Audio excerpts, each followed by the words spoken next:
سال 1300 میلادی است. در منطقه ناهموار و دورافتاده هزارجات، هوا پر از تنش و بوی دود روستاهای سوخته است. این یک درگیری معمولی نیست. این برخوردی بی‌رحمانه و خونین است که با سلاح‌های مدرن و حمایت بریتانیا شعله‌ورتر شده.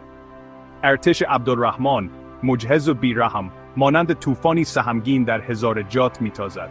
روستاها یکی پس از دیگری سقوط می‌کنند و در آتش می‌سوزند. مردان بی‌رحمانه می‌شوند، در حالی که زنان و کودکان از خانه‌هایشان جدا و به بردگی فروخته می‌شوند. اما در میان این هرج و مرج، کورسوی در کوههای بامیان سوسو می‌زند. در اینجا، جوانی به نام جان علی به همراه دوستانش پناه می‌گیرد. آنها جنگجویان با تجربه نیستند، اما قلب‌هایشان با آرزوی سوزان برای محافظت از سرزمین و مردم خود می‌تپد. جان علی و یارانش تصمیم می‌گیرند گروهی از مبارزان جوان تشکیل دهند. آنها می‌دانند که شانس زیادی ندارند.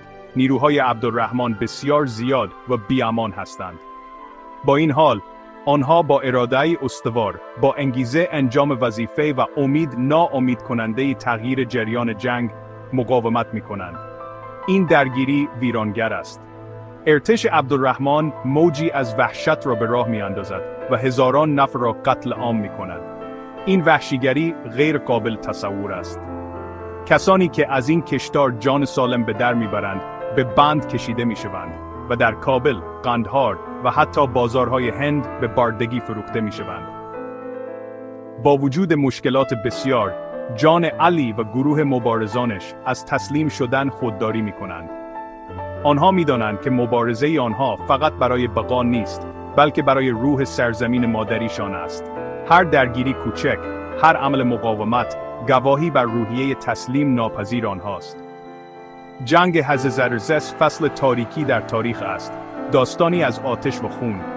اما این داستان همچنین روایتی از مقاومت، از مردم عادی است که در برابر مشکلات غیر قابل عبور ایستادگی می‌کنند.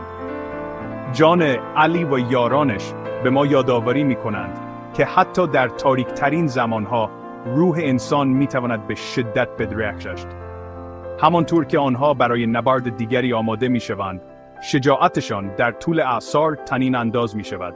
یادآوری قدرتمند از بهای آزادی و قدرت پایدار اراده انسان.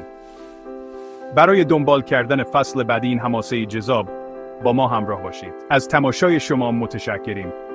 لایک، اشتراک گذاری و دنبال کردن کانال را برای دیدن ویدیوهای بیشتر با موضوع تاریخ فراموش نکنید.